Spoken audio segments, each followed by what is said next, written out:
Imagine spending hundreds of millions of pounds on a flagship military aviation asset, only to unexpectedly pull the plug. Welcome back to Airflight Space, where we explore aviation stories, air safety investigations, industry developments, and the lessons shaping modern flight. Today, we're examining a massive and rapid shift in the British Army's aviation strategy. At first, everything seemed totally normal with the UK's aerial surveillance strategy. But then, investigators and industry analysts noticed a sudden pivot. Why retire a multi-million-pound drone fleet early? Well, let's dive right into this and uncover exactly what prompted this fundamental, urgent overhaul of British military aviation. The true scale of this shift really became apparent after a public announcement in November 2024. Observers noticed a massive structural change. 46 operational Watchkeeper air vehicles were suddenly earmarked for early retirement. Now, keep this detail in mind. Grounding 46 aircraft isn't just some minor fleet adjustment, it is a complete strategic reset. So, what was the rationale for such a dramatic move? It basically came down to a pretty stark admission from the Ministry of Defense, and it's encapsulated perfectly in one single number: 14. These are 14-year-old drones. The MOD plainly stated that technology has simply overtaken them. In the incredibly fast-paced world of uncrewed aviation, standing still literally means falling dangerously behind. This really highlights the core issue we're looking at. On one side, we have the legacy Watchkeeper, which was developed from the Elbit Systems Hermes 450. It's a system built for a completely different era of airspace operations. And on the other side, we see the future, fully outlined in the newly published Defense Investment Plan. We're witnessing a vital shift from outdated, single-role platforms to highly adaptable, next-generation uncrewed aerial systems. So, if the old drones are out, where exactly is the aviation budget going instead? Well, the Defense Investment Plan reveals a massive financial pivot. An incredible £310 million is being injected directly into the Army's long-range surveillance and reconnaissance capabilities. An investment of that size clearly signals just how absolutely critical uncrewed aviation has become for modern operational readiness.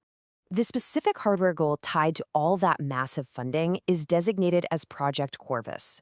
Its primary role is ISR and EW, that stands for Intelligence, Surveillance, Reconnaissance, and Electronic Warfare. The main objective here is to deliver up to 24 new, highly advanced drones to completely replace those legacy Watchkeepers. This is the direct successor, literally built from the ground up to meet the intense demands of modern airspace. All of this transitions along a very precise chronological timeline. 2024 marked the early retirement announcement. But here's the thing, you can't just leave a giant blank space in your radar and surveillance coverage. To prevent a dangerous blind spot, a limited operational capability is being retained under an interim contract with UTACS until 2027. After that, Project Corvus delivers the new fleet by 2029, followed very closely by Project Nyx in 2030. Here's why this matters. It shows a highly calculated transition phase designed to guarantee uninterrupted aviation continuity. But you see, this strategic overhaul doesn't just stop at surveillance. The Defense Investment Plan details another massive financial allocation, £220 million. This money is specifically for Project Nyx, and this is where the strategy shifts dramatically. We're moving from merely watching the airspace to active lethality and crewed coordination.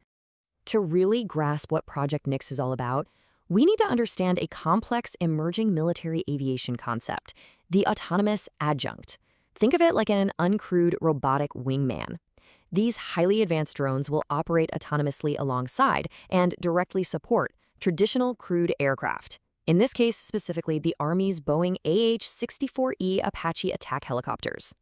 This detail would later become very important because it marks the very first time the Ministry of Defense has publicly detailed the potential size of this specific future procurement.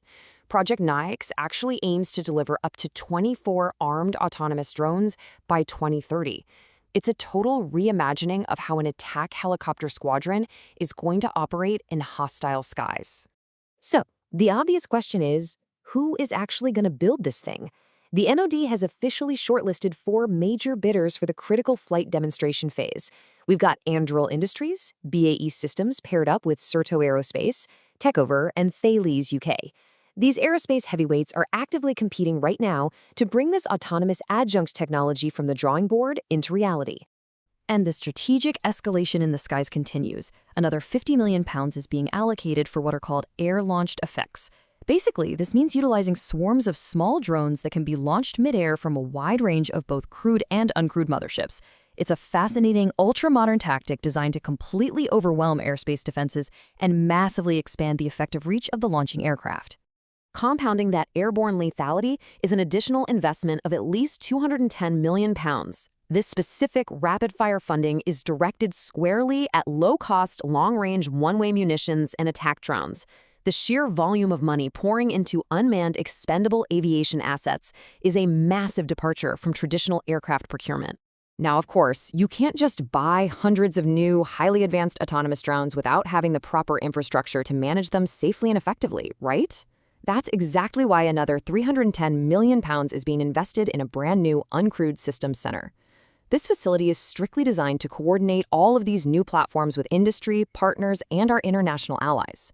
In fact, the physical footprint of this massive aviation strategy is already taking shape.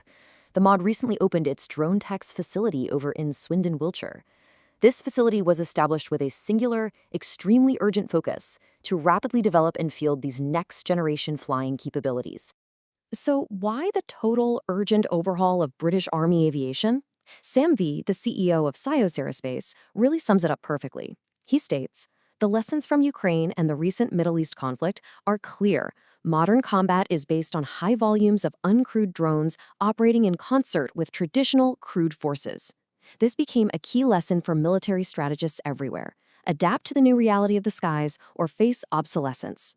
Industry leaders like Scios Aerospace, who, by the way, produce advanced systems like the SA-200 uncrewed rotorcraft in the UK and New Zealand, view these precise funding allocations as absolutely vital. These are the investments that are actually going to modernize the armed forces and permanently integrate these hard-learned lessons into future aviation safety and tactical doctrines. So what can we learn from this story? Well, the early retirement of the Watchkeeper isn't just about scrapping an old airframe. It's a fundamental, industry-wide recognition that aviation technology is evolving faster than ever before. The future of safe and effective flight relies on high-volume, autonomous systems working seamlessly as unified teams alongside human pilots. But as we hand over more lethal control to autonomous systems, it leaves us with one critical, somewhat chilling question. In the combat airspace of tomorrow, will the human pilot eventually become the adjunct? Thanks for watching Airflight Space. If you found this video informative, leave a like and subscribe for more aviation investigations and air safety documentaries. Share your thoughts below, and I'll see you in the next video.